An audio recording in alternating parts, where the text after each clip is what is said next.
बाबा जान, मैंने ख्वाब में देखा 11 सितारे, सूरज और चांद हैं कि वो मुझे सजदा कर रहे हैं। आपकी औलादों में बड़े और ताकतवर हम हैं, लेकिन आपका जानशीन वो यूसुफ बने।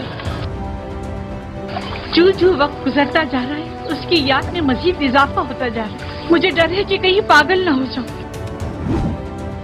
और जब वो आ जाए तो सातों दरवाजों को बंद कर देना। खुदाया, मुझे तन्हा मत छोड़ना। मैंने खुद को तुम्हारे लिए आमादा किया है। खुदा की पनाह मांगता हूँ। मैं इन खवातीन की दी गई गुनाह की दावत के बनिस्बत जिंदान को तरजीह दूंगा। जान लो यूसुफ कि खुदा ने तुम्हें अपनी नबूवत और रसालत के लिए मुंतखब किया है, इस कैद व बंद के लिए नहीं। तावील ख्वाब वो इल्म है जो मेरे खुदा ने मुझे सिखाया है। आज से मैं मुल्क के वजीर खजाना का ओहदा और ज़र उमूर की तमाम तर जिम्मेदारी आपको सौंपता हूँ। मुझे यूसुफ की खुशबू आ रही है। हमें तो कोई खुशबू नहीं आ रही है। यूसुफ को मरे हुए एक मुद्दत हो गई और आपको अब उसकी खुशबू आ रही है। मेरा यूसुफ मरा नहीं है, मेरा यूसुफ जिंदा है। सलाम बर यूसुफ नबी, सलाम बर वारिस नूह नबी, सलाम बर वारिस इब्राहीम खलील। अल्लाह ने हज़रत यूसुफ़ अलैहिस्सलाम के किस्से को अहसनुल क़सस यानी तमाम किस्सों में से बेहतरीन करार दिया है। हज़रत यूसुफ़ अलैहिस्सलाम के वाक़यात के मुतल्लिक़ कुरान मजीद में एक पूरी सूरत यानी सूरह यूसुफ़ मौजूद है, जबकि तौरात और बाइबल के बाब पैदाइश में हज़रत यूसुफ़ अलैहिस्सलाम यानी जोसेफ की ज़माना हयात में नहायत ही तफसील से बयान हुई है। क्योंकि हज़रत यूसुफ़ अलैहिस्सलाम की ज़िंदगी के उतार चढ़ाव, रंजो राहत और मसाइब के हर एक वाक़े में हमारे लिए बड़ी बड़ी इबरतें और नसीहतें पोशीदा हैं। ये तकरीबन 2000 क़ब्ल मसीह का ज़माना था जब किनान में हज़रत यूसुफ़ अलैहिस्सलाम की पैदाइश हुई। हज़रत यूसुफ़ अलैहिस्सलाम के वालिद हज़रत याकूब अलैहिस्सलाम थे जो हज़रत इसहाक़ अलैहिस्सलाम के बेटे हैं। इस तरह हज़रत यूसुफ़ अलैहिस्सलाम हज़रत इसहाक़ अलैहिस्सलाम के पोते और इब्राहीम अलैहिस्सलाम के पड़पोते हुए। हज़रत यूसुफ़ अलैहिस्सलाम की वालदा का नाम राहील बिनते लाबान था। हज़रत याकूब अलैहिस्सलाम की मज़ीद 3 बीवियाँ और थीं, लेकिन राहील बिनते लाबान आपकी सबसे चहीती बीवी थी। हज़रत यूसुफ़ अलैहिस्सलाम किनान के लोगों के लिए रहमत बनकर तशरीफ़ लाए थे और आपकी पैदाइश पर खूब बारिश हुई जिससे फसलों में इजाफ़ा हुआ। वहीं एक मंदिर जिसे आग भी लग गई थी जिसमें मुशरिक लोग बुत की पूजा किया करते थे। हज़रत याकूब अलैहिस्सलाम की दूसरी बीवियों से मज़ीद 10 बेटे थे, जबकि सईदा राहील के सिर्फ़ 2 बेटे थे, हज़रत यूसुफ़ अलैहिस्सलाम और बिन्यामीन। यानी यूसुफ़ अलैहिस्सलाम के हकीकी भाई बिन्यामीन थे और बाकी दूसरी माओं से थे। जब बिन्यामीन की विलादत हुई तो उनकी माँ वफ़ात पा गईं। इस वक्त हज़रत यूसुफ़ अलैहिस्सलाम की उम्र सिर्फ़ 3 या 4 बरस थी। हज़रत यूसुफ़ अलैहिस्सलाम अपने तमाम भाइयों से ज़्यादा अपने बाप को प्यारे थे। याकूब अलैहिस्सलाम को इनसे बेपनाह उल्फत और मोहब्बत थी। हज़रत यूसुफ़ अलैहिस्सलाम बेहद खूबसूरत और दिलकश चेहरे के मालिक थे। खूबसूरती के साथ अल्लाह ताला ने हज़रत यूसुफ़ अलैहिस्सलाम को बेपनाह सलाहियतों से नवाजा था। आपके अंदर खूबसूरती और मासूमियत भरपूर थी। हज़रत याकूब अलैहिस्सलाम किसी सूरत अपने बेटे को अपनी नज़रों से ओझल नहीं होने देते थे। यही वजह थी कि बचपन में हज़रत यूसुफ़ अलैहिस्सलाम के सुतेले भाई आपसे हसद किया करते थे।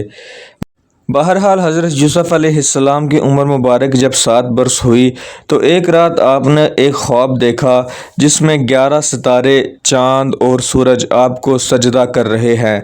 लिहाजा सुबह हज़रत यूसुफ़ अलैहिस्सलाम ने अपने ख्वाब को अपने वालिद के सामने बयान किया। हज़रत याकूब अलैहिस्सलाम खुद आप समझ गए कि अल्लाह ताला हज़रत यूसुफ़ अलैहिस्सलाम को किसी अजीम मर्तबे पर फाइज करने वाला है। आपने अपने बेटे को कहा कि बेटा तुम ये ख्वाब अपने भाइयों से बयान मत करना, वरना वो लोग जज्बा हस्ब में आकर कहीं कोई गलत काम ना कर बैठें और तुम्हारे खिलाफ कुछ चाल ना चलें और तुम्हारे दुश्मन बन जाएं। रवायतों के मुताबिक जब हज़रत यूसुफ़ अलैहिस्सलाम अपने वालिद को ये ख्वाब सुना रहे थे तो इनकी माँ ने छुप कर इनकी सारी बातें सुन लीं और सुबह होते ही आपके सुतेले भाइयों को सारी बातें बता दीं। یہ سن کر ان کا حسد مزید بڑھ گیا۔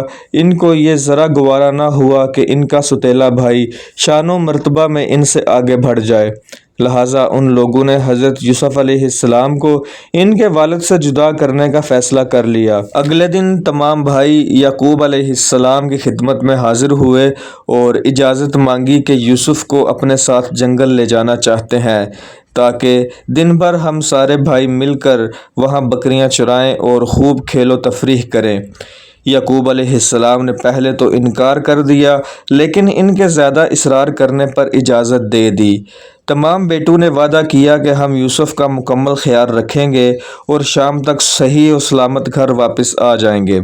تمام بھائیوں کے ساتھ سفر کی تیاریاں شروع کیں اور حضرت یوسف کو کندھوں پر بٹھا کر چل دیے، لیکن جیسے ہی وہ جنگل پہنچے تو ان کا جذبہ دشمنی ظاہر ہو گیا اور انہوں نے یوسف علیہ السلام کو وہیں زمین پر گرا دیا۔ انہوں نے آپ کو خوب مارا اور کرتا اتار کر ہاتھ پاؤں باندھ دیے اور ایک گہرے اور اندھے کنویں میں پھینک دیا۔ شام کو جب وہ واپس آئے تو حضرت یوسف علیہ السلام کو نہ دیکھ کر حضرت یعقوب بے چین ہو گئے۔ آپ نے ان سے حضرت یوسف علیہ السلام کے متعلق پوچھا تو انہوں نے رونا پیٹنا شروع کر دیا اور بتایا کہ ہم جنگل میں کھیل کود میں مصروف تھے تو اچانک بھیڑیا آ گیا اور اس نے یوسف کو کھا لیا۔ ثبوت کے طور پر انہوں نے خون آلود کپڑے دکھائے۔ یعقوب علیہ السلام کا سینہ پھٹ پڑا، آپ زار و قطار رونے لگے۔ فرمایا، اے میرے بیٹو، تم میرے ساتھ یقیناً کوئی دھوکہ کر رہے ہو۔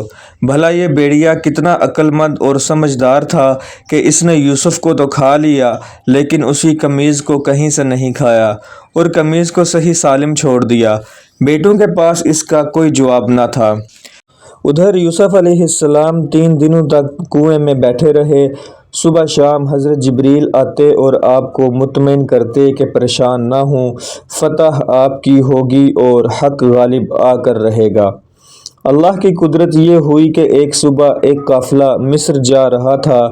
اس کنویں کے پاس سے جب وہ قافلہ گزرا تو انہوں نے کنویں کے قریب پڑاؤ ڈالا اور اپنے قافلے کی پیاس بجھانے کے لیے جب اس کنویں میں ڈول لٹکایا تو یوسف علیہ السلام اس ڈول سے لٹک گئے۔ جب انہوں نے رسی کھینچی تو ایک خوبصورت بچہ باہر آیا۔ وہ لوگ حیرت زدہ ہو گئے تو قافلے کا سردار جس کا نام مالک تھا وہ ایک غلام فروخت تھا۔ اس نے یوسف علیہ السلام کو اپنے ساتھ قافلے میں شامل کر لیا اور مصر کے بازار لے گیا تاکہ انہیں فروخت کر کے کچھ رقم حاصل کر سکے۔ ادھر یعقوب علیہ السلام کا اپنے یوسف کی جدائی سے برا حال تھا۔ آپ دن بھر ویرانے اور جنگلوں کی خاک چھاننے اور ہر راستے اور صحرا میں حضرت یوسف علیہ السلام کو تلاش کرتے رہتے اور واپس گھر لوٹ آتے۔ آپ دن رات روتے اور اللہ سے دعا کرتے کہ کسی طرح یوسف انہیں مل جائے تو دوبارہ وہ انہیں اپنی آنکھوں سے ایک پل کے لیے بھی دور نہ کریں گے، لیکن رب ذوالجلال کو کچھ اور ہی منظور تھا۔ اور یہاں بازار مصر میں مالک نے اس بچے کو ایک چوراہے پر کھڑا کر دیا اور یوسف علیہ السلام پر بولیاں لگا رہے تھے۔ جب مصر کے عزیز کی نظر اس بچے پر پڑی تو یہ بچہ اسے بہت پسند آیا۔ اس نے حضرت یوسف علیہ السلام کے وزن کے برابر سونا اور کپڑے دے کر انہیں خرید لیا اور اپنے ساتھ محل لے آیا۔ عزیز مصر کی بیوی کا نام زلیخا تھا جسے اسے بے پناہ محبت تھی۔ اس نے حضرت یوسف کو زلیخا کے سامنے پیش کیا اور کہا، یہ غلام میری طرف سے تمہیں ایک تحفہ ہے، اسے بہت ہی اعزاز و اکرام کے ساتھ رکھو، اسے محل کے طور طریقے سکھاؤ۔ اور اس وقت حضرت یوسف علیہ السلام کی عمر 13 یا 14 سال تھی۔ یہاں محل میں یوسف علیہ السلام بحیثیت غلام زندگی گزارنے لگے۔ حضرت یوسف علیہ السلام نہایت ہی تیز دماغ والے اور دانا شخصیت تھے، اس لیے بہت جلد ہی مصری علوم، پڑھنا لکھنا، تلوار بازی اور شاہی قانون وغیرہ سیکھ لیے۔ وقت گزرتا گیا اور آپ جوان ہو گئے، کیونکہ آپ ایک خدا ترس، شریف النفس، خوش اخلاق اور نرم مزاج انسان تھے۔ ان تمام خصوصیات کے علاوہ یوسف علیہ السلام بہت ہی خوبصورت تھے اور جوانی کی اس عمر میں آپ کے حسن میں مزید اضافہ ہو گیا تھا۔ جو کوئی بھی آپ کے مبارک چہرے کو دیکھتا اس کا آپ پر سے نظر ہٹانا ہی مشکل ہو جاتا۔ اب اللہ کی طرف سے یوسف علیہ السلام کو ایک بہت ہی سخت امتحان سے گزرنا تھا۔ عزیز مصر کی بیوی حضرت یوسف علیہ السلام کے حسن پر بہت فدا تھی اور اس کا دل آپ کی طرف مائل ہو گیا۔